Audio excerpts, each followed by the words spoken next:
Hello guys, പതിവ് പണിയായിട്ടാണ് ഞാൻ വന്നേക്കുന്നത്. കറിക്ക് കിട്ടിയിട്ടുണ്ട്. അയിലയാണ് കേട്ടോ കിട്ടിയേക്കുന്നത്. ഇപ്പം തന്നെ 8 മണിയായിട്ടുണ്ട്. അച്ഛനും മോനും മുടിയൊക്കെ എല്ലാം വെട്ടി വന്നതിന് ശേഷമാണ് കറിക്ക് വാങ്ങിക്കണത്. അപ്പോൾ 8 മണി ആയല്ലോ, പെട്ടെന്ന് തന്നെ ഇത് വെട്ടി തേച്ച് കറി വെക്കണം. മക്കൾക്കും ചോറ് എടുക്കാനുള്ളതല്ലേ. അപ്പോൾ നിങ്ങളുടെയൊക്കെ വീട്ടിൽ ഇങ്ങനെ തന്നെയാണോ? ഈ സമയത്തൊക്കെയാണോ കറി കിട്ടുന്നതും കറി വയ്ക്കുന്നതും? ഇവിടെ പതിവ് ഇങ്ങനെയൊക്കെ തന്നെയാണ് കേട്ടോ. അപ്പോൾ അതിലായതുകൊണ്ട് ഒരുപാട് വലിയ സമയം എടുക്കില്ല, വേഗം പെട്ടെന്ന് കഴിയും. വെട്ടിയെടുക്കാനും കറി വെക്കാനൊക്കെ പെട്ടെന്ന് കഴിയും. അതുകൊണ്ട് ഞാൻ വേഗം സമയം കളയാൻ തന്നെ വെട്ടി തേച്ചെടുത്തായിരുന്നു കേട്ടോ. അതിൽ കുറച്ച് അരപ്പൊഴിച്ച് കറി വെക്കാനും കുറച്ച് വറക്കാനായിട്ട് ഞാൻ മാറ്റി വെച്ചോ.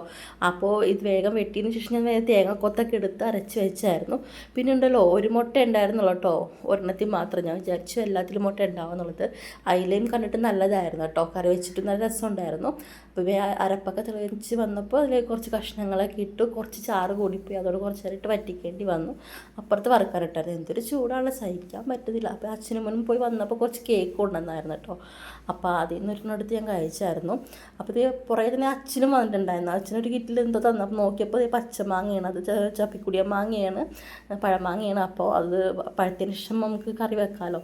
അപ്പോൾ അത് കണ്ടപ്പോൾ തമ്പുരേൻ്റെ ഒക്കത്തേറി ഇരിക്കുകയാണ് കാണുന്നത് കേട്ടോ. പിന്നെ വേഗം സമയം കളഞ്ഞില്ല, കറിയൊക്കെ വെച്ചിട്ട് ചോറ് തിന്നു. കുറച്ച് മീൻ കറിയും മീൻ വറുത്തതും പിന്നെ സൈഡിൽ കുറച്ച് ഉള്ളിക്കറിയും കൂടി ഉണ്ടായിരുന്നു. എന്തൊക്കെ കറിയുണ്ടെങ്കിൽ എനിക്ക് അച്ചാറായിട്ട് പറ്റത്തില്ല. അപ്പോൾ അത് കൂട്ടി ഞങ്ങൾ ഉണ്ടതിന് ശേഷം കിടന്നുറങ്ങിയാണ്. അപ്പോൾ അത്രയേ ഉള്ളൂ. ബൈ.